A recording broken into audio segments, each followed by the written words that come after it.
Selamat pagi, selamat siang, selamat sore, dan selamat malam pendengar semua dimanapun kalian berada.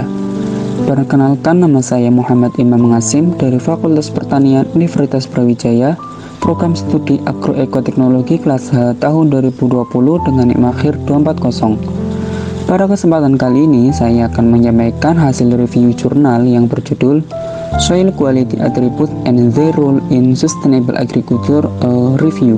Jurnal ini diterbitkan dalam Jurnal Internasional Ilmu Tanaman dan Tanah pada tahun 2018 yang ditulis oleh Wilder Maryam Saifu dan Eyasu Alias. Di dalam jurnal ini dijelaskan bahwa kualitas tanah adalah kemampuan suatu jenis tanah untuk berfungsi dalam batas-batas ekosistem alam atau yang dikelola untuk menopang produktivitas tumbuhan dan hewan, memelihara atau meningkatkan kualitas air dan udara, dan mendukung kesehatan dan tempat tinggal manusia.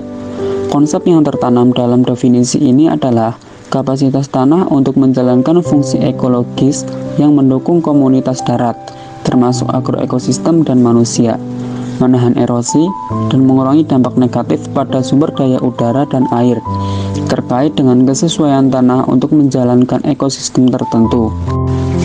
Ciri-ciri yang menentukan tanah berkualitas tinggi bergantung pada ciri-ciri yang melekat pada tanah, landscape, iklim, dan penggunaan lahan. Tetapi ada beberapa ciri umum yang menurut sebagian besar penulis diperlukan agar tanah digambarkan sehat atau berkualitas tinggi.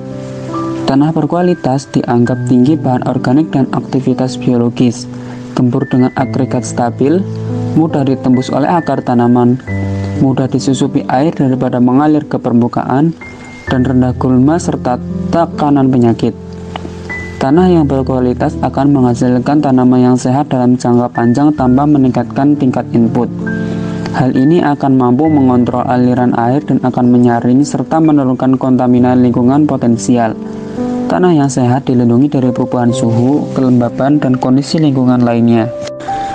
Berdasarkan pengertian tersebut, dapat disimpulkan bahwa kualitas yang berkaitan dengan tanah dapat dilihat dalam dua cara, yaitu sebagai sifat yang melekat pada tanah dan sebagai sifat dinamis dari tanah yang dipengaruhi oleh iklim, penggunaan, serta pengelolaan oleh manusia.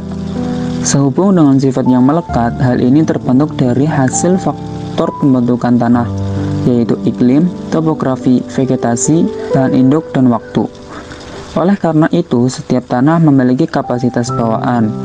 Sedangkan kualitas tanah yang dinamis dipengaruhi oleh penggunaan atau pengelolaan tanah yang menggarisbawahi pelajaran sejarah bahwa kualitas tanah yang baik dapat terdegradasi oleh praktik pengelolaan yang buruk. Argumen ini diperkuat lebih lanjut oleh Larson dan Peirce yang menjelaskan bahwa perubahan kualitas tanah yang dinamis merupakan respon terhadap penggunaan dan pengelolaan tanah. Berdasarkan uraian yang dijelaskan dalam jurnal ini menunjukkan bahwa kesehatan tanah dan kesuburan tanah merupakan dua hal yang berbeda. Kesuburan tanah adalah kemampuan tanah untuk mendukung pertumbuhan tanaman dengan sifat kimia, fisika, dan biologi yang dimilikinya. Sedangkan kesehatan tanah bisa diartikan suatu keadaan tanah yang dapat mendukung pertumbuhan tanaman secara sehat tanpa adanya gangguan apapun. Secara umum, kesehatan tanah dan kualitas tanah dianggap sama dan dapat digunakan secara bergantian, dengan satu perbedaan utama yang dikonseptualisasikan oleh para ilmuwan dan praktisi selama beberapa dekade terakhir. Kualitas tanah mencakup kualitas inheren dan dinamis. Kualitas tanah melekat mengacu pada aspek kualitas tanah yang berkaitan dengan komposisi dan sifat alami tanah yang dipengaruhi oleh faktor alami jangka panjang dan proses pembentukan tanah yang tidak dapat dipengaruhi oleh pengelolaan manusia. Sedangkan kualitas tanah yang dinamis yang setara dengan kesehatan tanah adalah sifat-sifat tanah yang berubah akibat penggunaan dan pengelolaan tanah dalam skala waktu manusia. Jadi, tanah yang sehat memberi kita udara dan air bersih, tanaman dan hutan yang melimpah, lahan pengembalaan yang produktif, beragam satwa liar, dan pemandangan yang indah.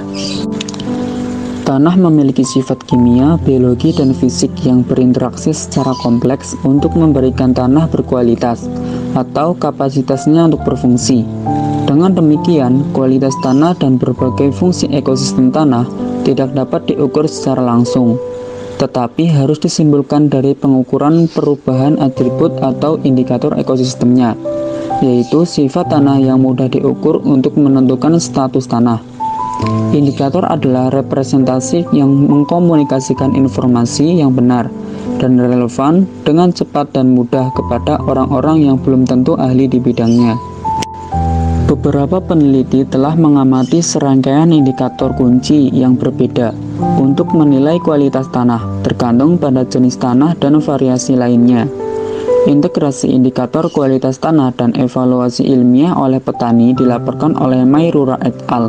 Dan menekankan bahwa indikator untuk membedakan tanah produktif dan non-produktif meliputi hasil dan kinerja tanaman, warna tanah, dan tekstur, sebagaimana yang dikemukakan bahwa peningkatan infiltrasi, aerasi, pori-pori makro, distribusi agregat, dan kestabilannya serta bahan organik tanah, dan penurunan laju kerapatan curah, ketahanan tanah, erosi, dan limpasan hara adalah beberapa indikator penting untuk meningkatkan kualitas tanah.